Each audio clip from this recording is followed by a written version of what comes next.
Sudah bagus. Oke, kami perkenalkan Bapak Tirto Hadi, Direktur Harvest Edukasi, akan memulai penjelasan mengenai pembelajaran coding yang diterapkan di Chongren School sebagai intrakurikuler. Silakan Pak, waktu dan kesempatan. Baik, terima kasih Pak Johan dan Pak Joni serta manajemen dari Mestika Abadi dari Chongren ya. Sebelumnya selamat pagi Bapak Ibu sekalian ya. Di hari Minggu ini kita boleh berkumpul di sini, tentu saja bersyukur pada Tuhan ya. Dan kami juga mau memberikan apresiasi kami di awal ini kepada manajemen dari Sekolah Mestika Abadi yang sudah sangat visioner untuk menerapkan program coding di sekolah ini. Kita patut berbangga bahwa manajemen dari Sekolah Mestika Abadi ini sangat visioner. Kenapa? Karena sebagian besar sekolah-sekolah itu bahkan masih kebingungan. Program coding ini kenapa harus ada di sekolah? Bukankah nanti itu dipelajari para mahasiswa yang mengambil jurusan IT? Mengapa program coding ini diterapkan di SD? Ya, sebagian yang lain mungkin masih ragu-ragu sehingga mereka menerapkannya sebagai ekstrakurikuler saja. Nah, makanya hal ini kami perlu apresiasi kepada manajemen Sekolah Mestika Abadi ini karena mereka menerapkannya langsung sebagai intrakurikuler. Setelah sharing saya ini, semoga Bapak Ibu sekalian sudah mulai mempunyai gambaran mengapa saya di awal ini sebutkan bahwa manajemen ini sangat visioner. Ya, kalau Bapak Ibu saat ini tadi belum terbayang kalau belajar coding itu seperti apa sih gitu ya. Apa yang akan didapatkan oleh anak-anak kita. Nah, ini pagi ini saya mau coba sharing sebenarnya apa yang disebut sebagai pembelajaran coding. Anak-anak kita itu nanti belajar apa dan mengapa saya tuliskan di sini coding itu coding the future, building tomorrow's innovators and educators. Ya. Kita akan coba lihat satu persatu Bapak Ibu sekalian, tetapi sebelumnya saya mau undang Bapak Ibu sekalian, Mama Papa, untuk menonton video berikut ini. Nah, video ini akan menampilkan dua orang anak kecil ya. Anak pertama itu yang berpakaian warna biru atau warna gelap, sementara anak kedua itu berpakaian cerah atau warnanya krem ini. Keduanya itu berhadapan dengan tantangan, yaitu apa? Mama papanya memberikan halang rintang di depan pintu kamarnya sehingga mereka tidak bisa keluar kamar. Nah, kita akan coba lihat ada dua respon berbeda. Meskipun tantangannya sama, ada dua respon berbeda yang dialami oleh anak-anak ini. Kita coba lihat. 나는 1학년 찬호울 참이 받은 친구 춤추고 랩하는 거 좋아하는 친구 나를 부모 인사 건네줘 반갑게 먼저 말을 걸어줘 어른들이 자꾸 물어봐 커서 뭐가 되고 싶은지를 물어봐 정말 힘드시 뭐냐 답이 너무 많아 먹고 싶은 게 많아서 꿈도 너무 많아 Ya, bisa dilihat ya Bapak Ibu sekalian, ada dua respon berbeda meskipun tantangannya sama. Dan ini tantangannya bukan sesuatu yang rumit bagaimana ya. Hanya selembar dua lembar lakban dipakai untuk menghalangi mereka untuk keluar dari kamar. Kita lihat anak pertama, sejak pertama itu dia sudah penasaran. Dia sangat excited mengalami tantangan ini dan mencari cara bagaimana bisa keluar. Kalau tadi dilihat, dia mencoba kekuatan dari lakban tersebut ya. Apakah bisa nggak dilewati? Kemudian dia coba mengukur badan dia dengan jarak dari bawah, dari lantai ke lakban, dan ternyata bisa. Dan itulah yang dipilih dia sebagai solusinya. Sementara anak yang kedua, dia sejak awal sudah menangis. Merasa dibatasi, merasa tidak bisa keluar. Dia sudah sejak awal menyerah terhadap keadaan, menunggu mama papanya membantu dia mengeluarkan. Ya. Nah, sekarang kenapa saya menampilkan video ini Bapak Ibu sekalian? Ini sebenarnya kita bisa berefleksikan. Sebenarnya pertanyaan besarnya adalah kita mau anak-anak kita ini ke depannya menjadi anak yang mana? Apakah anak yang pertama dihadapkan pada tantangan, dia bisa menemukan solusinya, atau anak yang kedua belum sudah menyerah. Mengapa saya melontarkan pertanyaan ini? Karena mama papa, kita tahu di mana ada kehidupan, di situ ada selalu tantangannya. Betul ya? Kita sudah merasakan asam garam kehidupan, di setiap sudut kehidupan kita akan selalu ada tantangannya. Nah, bagaimana anak-anak kita nantinya di kehidupan mereka itu tidak hanya menyerah ketika berhadapan dengan tantangan, tetapi bagaimana mereka bisa survive. Tidak hanya bisa survive, dia bisa keluar menemukan solusinya. Inilah yang disebut sebagai salah satu kecakapan yang dibutuhkan di abad ini. Apa itu? Problem solving, atau kemampuan memecahkan masalah. Jadi ketika dia menemukan sebuah masalah, mereka mampu menganalisanya seperti anak pertama tadi. Dia pegang nih, kuat nggak ya? Dia lihat jaraknya. Itu adalah kemampuan menganalisa masalah dan kemudian menemukan solusi, pemecahan masalah yang mereka sedang hadapi.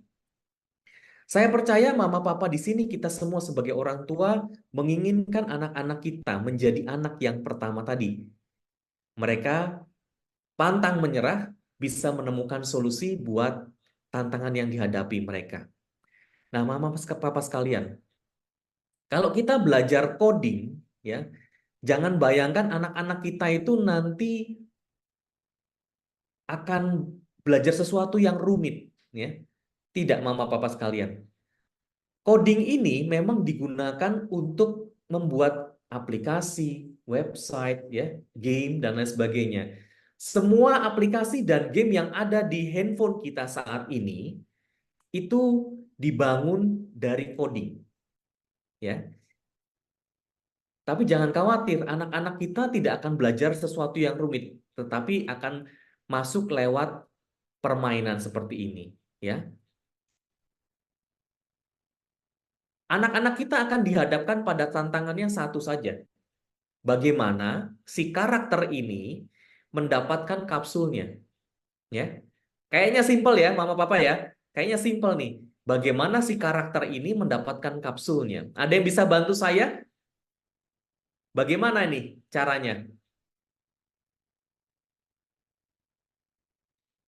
Ayo, Pak Papa Johan, Pak Mama, Joni, ada mungkin yang mau ada bantu? orang tua yang mau menjawab ini. Ya, silakan. Ini simpel nih, masih sangat simpel. Ada? Coba. Ya, maju 3 langkah. Maju 3 langkah, betul sekali. Betul sekali, Pak. Bapak orang teknis bukan ini? Hebat sekali nih. Bukan. Bukan ya? Hebat sekali. Baik, nanti Bapak Ibu sekalian akan muncul begini. Maju atau forward, kemudian klik 3 langkah di situ. Ya. Kenapa saya tadi bertanya apakah Bapak orang teknis atau bukan? Kebanyakan ya, yang saya tanya itu akan bilang maju. Maju saja. Ya. Tapi tadi Bapak yang menjawab sangat detail. Maju 3 langkah. Nah, Mama Papa sekalian, inilah yang kita mau ajarkan kepada putra-putri kita. Dari permainan sederhana ini saja, kita bisa melihat kita tuh sedang melatih apa sih? Pertama, tadi attention to detail. Ya. Karena hampir sebagian besar orang yang saya tanya, anak kecil maupun dewasa, ketika saya tampilkan gambar ini, mereka hanya menjawab maju, Pak, atau maju, Om, gitu ya. Tetapi Bapak tadi menjawabnya maju 3 langkah. Sangat detail. Jadi pertama adalah attention to detail. Yang kedua apa? Ini kita sedang melatih namanya computational thinking. Computational thinking itu saat ini menjadi perhatian dunia pendidikan. Computational thinking itu kalau kita sederhanakan adalah berpikir runut sistematis. Ya, yang disampaikan Bapak tadi itu adalah sesuatu yang runut. Maju 3 langkah, itu adalah runut, sistematis. Karena kalau tidak sistematis hanya bilang maju saja. Ya. Jadi di sini kita melihat anak-anak dilatih kemampuan analisa. Bagaimana mendapatkan kapsulnya? Yang kedua dia kemampuan berpikir runut sistematis atau computational thinking. Yang ketiga attention to detail. Ya. Berikutnya Ada yang bisa bantu mungkin? Ini mirip-mirip ya, tapi tantangannya sudah mulai bertambah nih. Bapak Ibu sekalian, inilah yang disebut sebagai spiral progression. Istilahnya dalam dunia pendidikan itu spiral progression. Jadi anak-anak kita itu akan ditantang untuk menyelesaikan tantangan yang lebih tinggi lagi, lebih kompleks lagi, tanpa meninggalkan apa yang dia sudah pelajari sebelumnya. Jadi di sini kan tadi sudah diajarkan maju, ya. Sekarang ditambah lagi, harus hadap kanan atau hadap kiri, jumlah langkahnya bertambah. Betul ya? Nah, disinilah anak-anak dilatih tadi, spiral progression. Banyak pelajaran di subjek-subjek yang lain itu kadang-kadang meninggalkan spiral progression ini. Unit baru itu meninggalkan atau tidak ada hubungannya dengan unit-unit atau bab-bab sebelumnya. Sementara di sini kita akan melatih anak untuk selalu terhubung dengan topik-topik yang dia pelajari. Nah, tantangan itu akan semakin bertambah.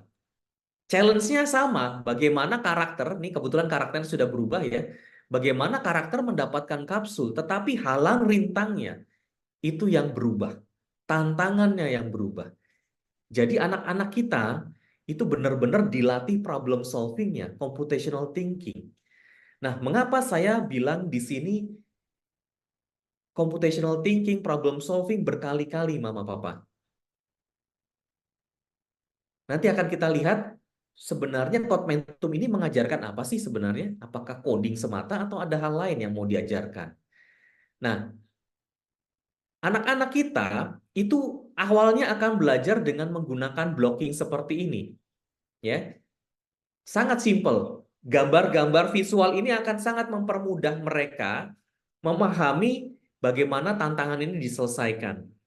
Nah, tetapi salah satu keunggulan Codmentum dibandingkan portal yang lain, kalau Mama Papa nanti ditanya apa itu di Chongren belajarnya apa? Ah, itu kan sama seperti dia akan sebut satu brand apa gitu ya.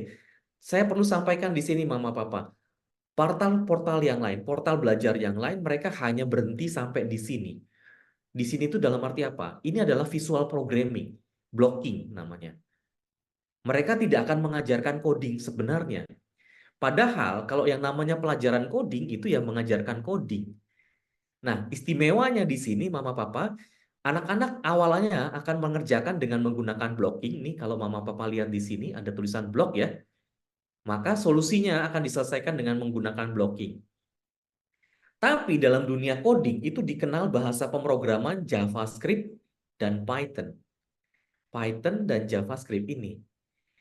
Nah, ketika anak itu klik di Python, mereka langsung melihat skripnya atau teks programmingnya. Pelan-pelan mereka akan mengasosiasikan, oh forward itu begini nulisnya, oh repeat itu begini menulisnya, dan seterusnya dan seterusnya. Sehingga pelan-pelan mereka belajar Python dan JavaScript itu bagaimana menuliskannya. Sehingga mereka nanti dalam menyelesaikan tantangan ini, mereka boleh milih pakai blocking, Python atau JavaScript. Menarik ya, Bapak Ibu ya. Jadi anak-anak kita itu akan diajarkan problem solving atau coding dengan bermain. Kalau tadi Pak Johan sudah sampaikan akan mengajarkan anak-anak kita membuat aplikasi atau game. Nah, saya mengundang Mama Papa kalau misalnya sedang membawa handphone saat ini, boleh di-scan di layar ini ya.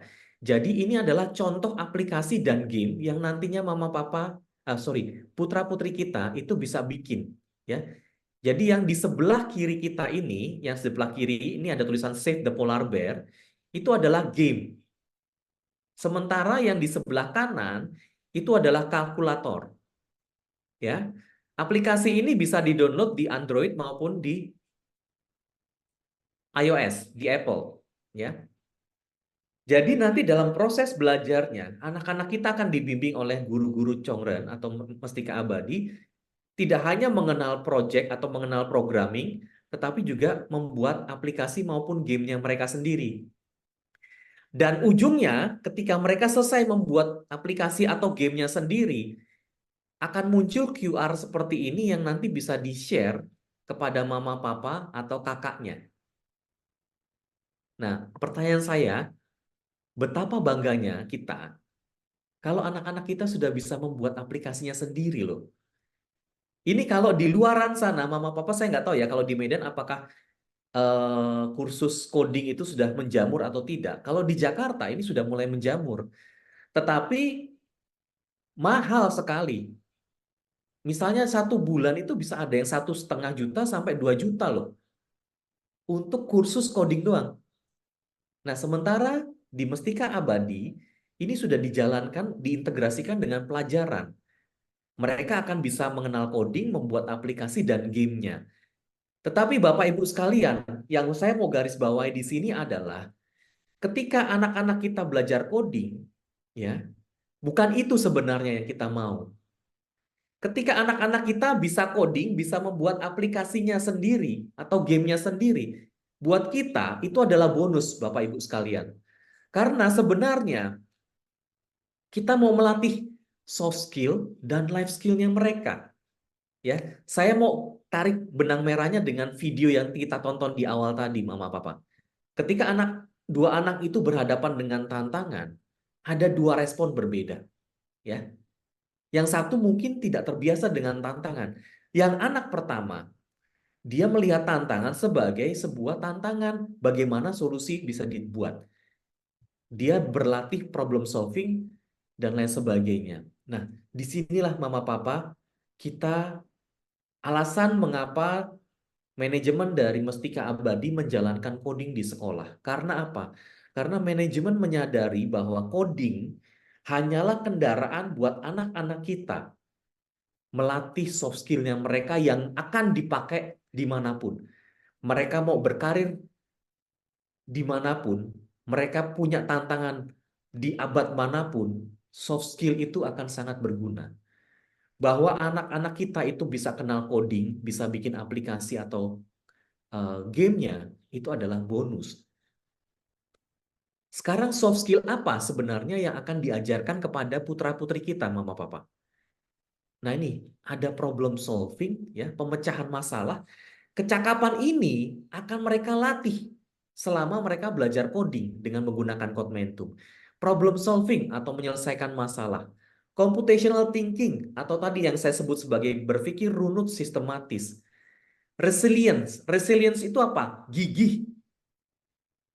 Anak-anak zaman sekarang itu kalau mama papa sering dengar sering dibilang sebagai generasi strawberry. Kenapa? Lembek.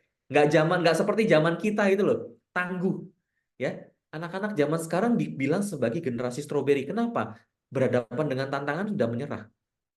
Kita mau latih itu. Anak-anak kita supaya gigih. Ketemu tantangan ya hadapi. Kalau salah, cari solusinya yang benar bagaimana.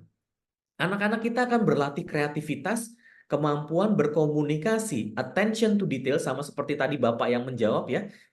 Ada stress management, ada growth mindset, bertumbuh pemikirannya.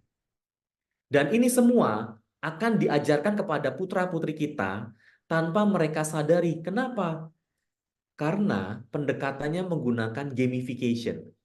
Ya, Mama Papa tadi masih lihat ya, masih ingat ya, bagaimana bermainnya adalah bagaimana karakter itu menemukan kapsulnya.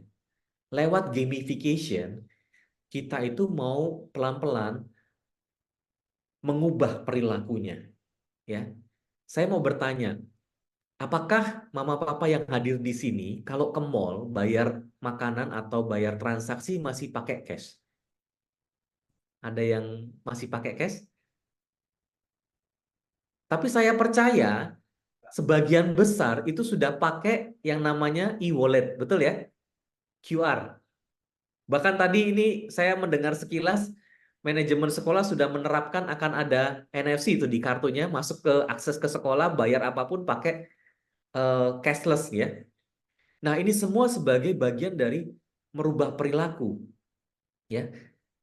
Kalau teman-teman atau mama papa yang hadir di sini biasa pakai GoPay, Dana, OVO dan lain sebagainya, tanpa kita sadari, kita itu dirubah perilakunya. Dulunya bayar masih pakai cash, tapi karena kemudahan, menariknya fitur dan lain sebagainya, menariknya promo, kita perilakunya dirubah.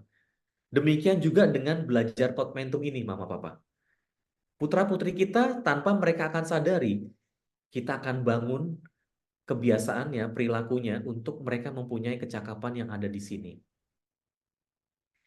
Mengapa kecakapan atau soft skill menjadi sangat penting di atas kecakapan teknis? Karena kalau misalnya kita hanya mengejar kecakapan teknis, Mama Papa, yang penting anak kita bisa coding, hebat, bukan itu. Tadi Pak Johan sudah sampaikan di awal ada teknologi namanya AI ya, bukan AI, bukan tante ya. AI, Artificial Intelligence. Percaya atau tidak, video ini yang bikin AI. Perhatikan pendarahan cahaya di lantai yang basah itu. Kompleksitas cahaya, detail wajahnya. Ini orang ini tidak ada, artis ini nggak ada. Dibikin oleh AI dengan instruksi seperti ini. A stylish woman walk down a Tokyo street filled with warm glowing neon and animated city signs dan seterusnya dan seterusnya. Mama Papa, AI itu sudah punya berbagai macam wajah. Teknologi ini bisa menggantikan apapun. Ya. Dulu untuk bisa membuat video secanggih ini itu butuh belajar kuliah tinggi-tinggi, teknologi yang mahal, alat yang mahal. Sekarang dengan AI, ini semua sudah bisa dibikin. Betul ya? Kalau ada yang suka musik, boleh klik namanya Suno. Suno itu membuat musik, bukan hanya musik instrumen. Ada orang bernyanyi, orangnya ini AI juga. Dan suaranya seperti suara orang, bukan suara mesin, Mama Papa. Silakan cari yang namanya Suno. Atau terkait dengan coding, Mama Papa. Kalau hanya sekedar fokusnya supaya anak kita bisa coding, bisa bikin aplikasi. Sekarang itu sudah ada AI yang bisa membuat coding. Gitu. Jadi kalau bisa membuat, ada AI yang bisa membuat coding, buat apa anak-anak kita belajar coding kemudian? Pertanyaannya kan seperti itu ya. Nah itu tadi Bapak Ibu. Tujuan dari manajemen Chongren menerapkan coding di sekolah sebagai intrakurikuler adalah fokus mereka melatih anak-anak kita dengan soft skill yang tepat supaya bisa kepake di masa apapun, di zaman apapun, di bidang apapun, ya, di karir apapun. Nah, sebenarnya tadi portal belajarnya apa namanya? Portal belajarnya ini adalah Codmentum, ya. Basisnya di London, jadi Harvard Edukasi kita ditunjuk sebagai partner mereka di Indonesia untuk mendistribusikan Codmentum di Indonesia. Codmentum sendiri saat ini sudah digunakan di 146 negara, jadi Mama Papa boleh berbangga bahwa sekolah yang putra-putri Anda bersekolah saat ini itu menjadi bagian dari 146 negara yang sudah menerapkan Codmentum ini. Codmentum menggunakan pendekatan gamification dan project-based learning. Jadi setelah belajar, mereka akan membuat project. Projectnya apa? Itu tadi, membuat aplikasi atau game. Anak-anak akan dilatih kemampuan soft skill-nya, dan ini merupakan implementasi dari kurikulum Merdeka. Standarnya sudah standar internasional. Ya. Nah, yang menariknya Mama Papa, selain tadi anak-anak belajar soft skill, belajar coding, bisa membuat aplikasi maupun gamenya sendiri, Pak John sudah sampaikan di awal, ada yang namanya kompetisi. Kompetisi ini global sifatnya, ya. Jadi bukan hanya skala Medan, bukan hanya skala Indonesia, bukan, skala global. Kita lihat di dalam tabel ini, tahun lalu, Desember tahun lalu, itu ada 146 negara bertanding. Ada 3.900 sekolah yang bergabung, ada 115.000 siswa dari 146 negara itu. Jadi nanti kalau misalnya ada kompetisi, Chongren pasti akan melibatkan putra-putri kita masuk ke dalam global competition ini. Kalau anak-anak kita itu menang, masuk 3 besar, mereka akan mendapatkan hadiah langsung dari Codmentum dan Amazon, dikirim dari sana, akan dikirim ke putra-putri kita. Akan disebutkan namanya sekolah, nama anaknya, negaranya, grade berapa, gitu ya. Kalau 1 sampai 3 akan mendapatkan hadiah, kalau 10 besar itu akan mendapatkan exposure, akan disebutkan nama sekolah, nama negara, dan seterusnya. Nah, jadi ini merupakan exposure yang luar biasa, Mama Papa. Anak-anak belajar itu ada tantangannya, ada outputnya. Apa? Outputnya membuat aplikasi dan juga membuat atau ikutan kompetisi. Kita ingat saya dulu suka menonton film-film Mandarin gitu ya. Yang saya suka apa? Di China sana, negara membuat kompetisi. Tujuannya apa? Kalau mereka yang menang, pemenangnya ini akan pertama akan masuk menjadi pejabat pemerintah. Yang kedua akan dibuatkan semacam gapura hadiah gitu ya, kayak apa, kayak semacam tiang peringatan di desanya bahwa putranya si ini itu menjadi pejabat memenangkan kompetisi. Itu menjadi tugu peringatan yang membanggakan keluarga. Di sisi lain, pemenangnya akan mendapatkan kesempatan untuk naik level secara ekonomi maupun status sosial. Yang tadi masyarakat desa tiba-tiba menjadi pejabat pemerintah. Hanya gara-gara kompetisi. Nah, kompetisi ini menjadi bagus buat membangun mental anak-anak kita. Nah, sekali lagi Mama Papa yang hadir pada pagi hari ini, saya pribadi mengundang kita semua di sini untuk mendukung. Mari kita mendukung manajemen sekolah yang telah menerapkan Kotmentum di sekolah kita sebagai intrakurikuler. Ini sebuah kebanggaan tentu saja. Kenapa? Karena itu tadi, belum semua sekolah punya visi menerapkan coding sebagai intrakurikuler, ya. Tetapi di Chongren langsung menerapkan ini sebagai intrakurikuler, dan kita akan lihat perjalanannya dalam 1 tahun 2 tahun ke depan. Anak-anak kita saya yakin akan semakin terbentuk soft skill mereka, problem solving, kemampuan mereka berpikir kritis, kemampuan mereka memecahkan masalah, berpikir terstruktur.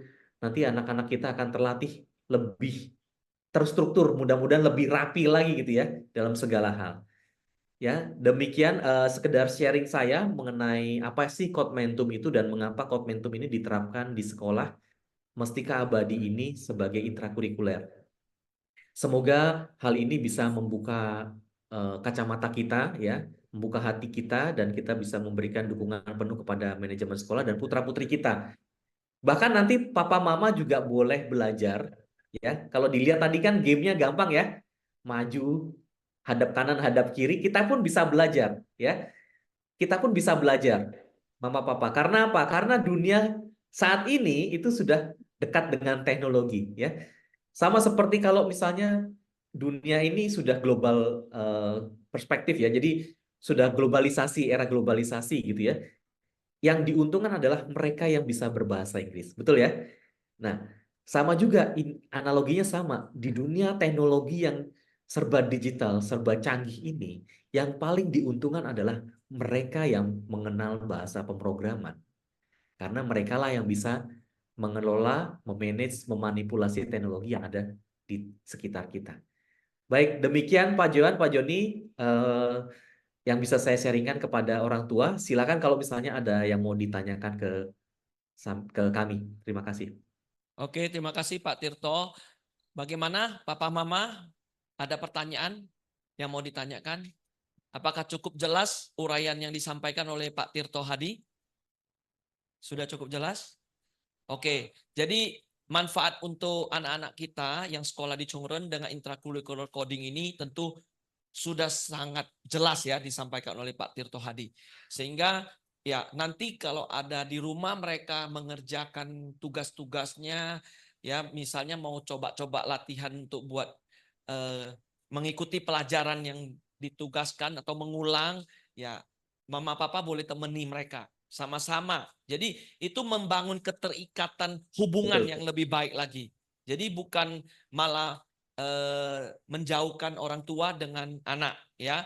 Karena kalau tanpa pelajaran coding ini mungkin papa lihat handphone sendiri, anak lihat handphone sendiri. Mama lihat handphone sendiri. Tapi sekarang dengan adanya seperti ini, mereka login pun bisa dengan handphone papanya. Jadi papanya atau mamanya bisa temani anaknya. Jadi hubungan harmonis keluarga itu semakin bagus lagi. Kiranya demikian ya, kalau itu manfaat tambahan yang saya bisa tambahkan. Terima kasih Pak Tirto, Terima Mama kasih. Papa semuanya sudah cukup jelas. Jadi pembelajaran coding kita sudah mulai di bulan Agustus ini dan kita harapkan ya anak-anak terbaik dan terhebat ya dari Mama Papa yang belajar di Chongren bisa ikut juga nanti ke depannya berkompetisi secara global. Inilah salah satu misi kita juga, yaitu mempromosikan kesadaran global ya, sehingga mereka turut serta dalam kompetisi global, membawa nama harum Papa Mama, membawa nama harum sekolah, membawa nama harum Indonesia. Ya, demikian Pak Tirto, sampai jumpa di lain kesempatan. Mungkin kalau Pak Tirto ada kesempatan baik, boleh berkunjung langsung ke Chongren, langsung jumpa dan sapa ramah dengan Papa Mama, langsung tatap muka. Tentu, Pak, Terima tentu. kasih. Ya, Sampai ketemu, Bapak Ibu. bye-bye Pak Tirto.